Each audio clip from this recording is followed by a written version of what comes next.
ये टाइम है 2020 का, जब कोविड क्रैश में मार्केट पूरी तरीके से टूट चुका था। लोग एक नए सुपरस्टार की तलाश कर रहे थे। कुछ लोग क्वांट के पीछे जा रहे थे, कुछ लोग निप्पॉन इंडिया के पीछे जा रहे थे, कुछ लोग एसबीआई स्मॉल कैप के पीछे भाग रहे थे। लेकिन इसी भीड़ के बीच में एक ऐसा फंड था जिसके बारे में कोई बात ही नहीं कर रहा था स्मॉल कैप के अंदर। ना यूट्यूब के ऊपर बात किया जा रहा था, ना टीवी चैनल्स के ऊपर इसके बारे में कोई बात कर रहा था। लेकिन अगले 5 सालों के अंदर में, यानी कि 2020 से लेकर 2025 के अंदर में, ये फंड क्वाइटली परफॉर्मेंस देता रहा और आज के टाइम में स्मॉल कैप कैटेगरी का ये टॉप का म्यूचुअल फंड है। अगर आप इसके पिछले 3 साल 5 साल के परफॉर्मेंस को चेक करेंगे तो अपने टॉप में रैंक कर रहा है। स्मॉल कैप में इससे बढ़िया परफॉर्मेंस देने वाला कोई म्यूचुअल फंड नहीं है पूरे स्मॉल कैप के अंदर। और सबसे शॉकिंग बात पता है आपको, जिस फंड को लोग जीनियस समझ रहे थे वो आज के टाइम में अपने कैटेगरी के अंदर अंडर परफॉर्मेंस कर रहे हैं स्मॉल कैप के अंदर। तो सवाल ये निकल के आ रहा है, इस म्यूचुअल फंड के अंदर ऐसा क्या है जो बाकी म्यूचुअल फंड नहीं कर पाए पिछले 5 साल के अंदर में।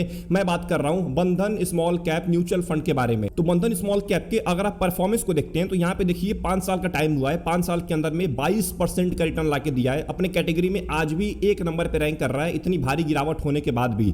3 साल के अंदर में भी लगभग 29% का रिटर्न दिया है। अपने कैटेगरी में 1 नंबर पे रैंक कर रहा है। 2 साल के अंदर में लगभग 12% का रिटर्न लाके दिया है। कैटेगरी के अंदर 2 नंबर पे रैंक कर रहा है। और 2 साल के अंदर में मार्केट की क्या हालत है ये आप सभी लोगों को पता है। 1 साल की बात करें तो लगभग आपको 8% का रिटर्न लाके दिया है, जबकि कैटेगरी ने केवल आपको 6.5% का ही रिटर्न दिया है। मतलब लंबे टाइम से, पिछले 5-6 साल से लगातार ये अपने कैटेगरी एवरेज को बीट करता आ रहा है, जो कि स्मॉल कैप में सबसे इंपॉर्टेंट होता है। स्मॉल कैप में अगर आपका म्यूचुअल फंड बेंचमार्क को बीट कर ही नहीं पा रहा है तो स्मॉल कैप में इन्वेस्ट करने का कोई फायदा होता ही नहीं है। अब सवाल ये नहीं है कि इस फंड ने कितना रिटर्न लाके दिया है, सवाल ये है कि ये रिटर्न कैसे लाके दे दिया है। इसके पीछे के कुछ सीक्रेट्स हैं जो मैं आपको बताने वाला हूं। शायद यूट्यूब के ऊपर इसके बारे में कोई नहीं बताएगा। तो अगर आप बंधन स्मॉल कैप के इन्वेस्टर हैं, यहां से पूरे वीडियो को ध्यान से वॉच करिएगा। अब देखिए, म्यूचुअल फंड के अंदर मोस्टली जो फंड मैनेजर्स होते हैं ये ग्रोथ देखने के बाद पैसा इन्वेस्ट कर रहे होते हैं। ग्रोथ देखने के बाद स्टॉक्स को पिक कर रहे होते हैं। अगर कोई कंपनी का स्टॉक ग्रो करना स्टार्ट कर दिया है तो फंड मैनेजर उसके अंदर पैसा इन्वेस्ट करना स्टार्ट कर देंगे। लेकिन बंधन स्मॉल कैप के जो फंड मैनेजर्स हैं, इनका गेम पूरा का पूरा उल्टा है। ये ग्रोथ के बाद पैसा नहीं इन्वेस्ट करते हैं, ये ग्रोथ होने से पहले ही पैसा इन्वेस्ट कर देंगे। मतलब ये पहले पैसा इन्वेस्ट कर देते हैं कंपनीज का फंडामेंटल देखने के बाद, बिजनेस देखने के बाद, और बाद में कंपनी जब ग्रो करना स्टार्ट करती है तो बंधन स्मॉल कैप को अलग रिटर्न मिलता है बाकी स्मॉल कैप्स के मुकाबले। अगर आप इसके करंट पोर्टफोलियो को चेक करेंगे, सबसे ऊपर आपको शोभा लिमिटेड दिखेगा जिसका लगभग 3% का वेटेज है, जो कि बहुत पहले से ये पैसा इन्वेस्ट करता है शोभा के अंदर,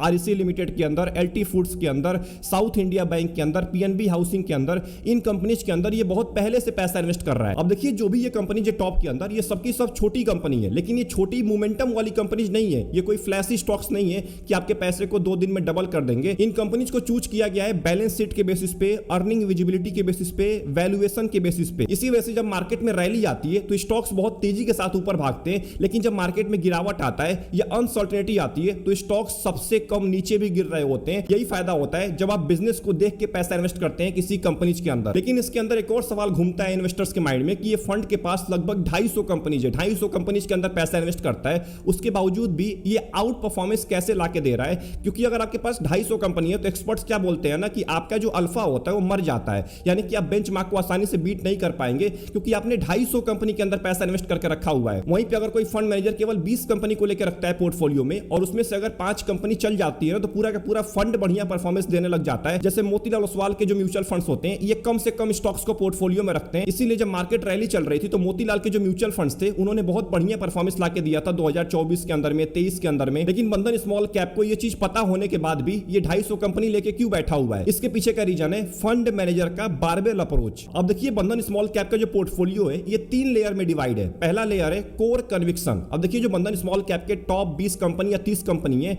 ये एक्चुअल में अल्फा जनरेट करती हैं, ये बेंचमार्क को बहुत आसानी से बीट करती हैं। जैसे आरईसी लिमिटेड हो गया, शोभा लिमिटेड हो गया, एलटी फूड्स हो गया, साउथ इंडिया बैंक हो गया। ये जो टॉप की कंपनीज हैं ये अल्फा जनरेट करती हैं। लेकिन जो लेयर दूसरा है इसका नाम है इमर्जिंग बेट्स। मतलब जो टॉप 20 और 30 के बाद जो 50 से लेकर 70 कंपनीज आती हैं, ये वो कंपनीज हैं जो फंड मैनेजर को ऐसा लगता है कि 3 से लेकर 5 साल में ये कंपनीज एक्सप्लोड कर सकती हैं। मतलब इनको चूज कर लिया गया है पोर्टफोलियो के अंदर, ग्रोथ के बेसिस पे नहीं, इसलिए चूज किया गया है ताकि ये आगे जाके ग्रो कर सके। इनका बिजनेस मॉडल बहुत बढ़िया होता है, इसीलिए टॉप 20 और 30 के बाद की जो 50-70 कंपनीज होती हैं ये बहुत ज्यादा वैल्यूएबल होती हैं आने वाले 3 से लेकर 5 साल के लिए। एंड जो तीसरा लेयर है इसका नाम है रिसर्च बास्केट। अब देखिए, जो बची हुई कंपनीज है 100-150, ये बहुत ही छोटी एलोकेशन वाली कंपनीज होती है। मतलब इनके अंदर बहुत कम एलोकेशन होता है, 0.5% का, 0.6% का, 1% का भी एलोकेशन नहीं होता है। अब फंड मैनेजर इन कंपनीज को इसलिए चूज करता है ताकि फ्यूचर के अंदर में अगर ये कंपनी एक्सप्लोड करती हैं, अच्छा परफॉर्मेंस देना स्टार्ट करती हैं, तो वहां से एलोकेशन बढ़ा के ये टॉप के अंदर उन कंपनीज को लेके आ जाए